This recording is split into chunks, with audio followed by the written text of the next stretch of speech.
বল দিল্লা ভাই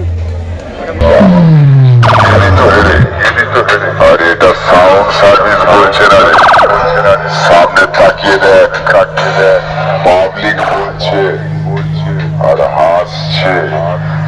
sound service বিরাট জনসভা নিয়ে, নামটা মনে রাখিস, সাউন্ড সার্ভিস।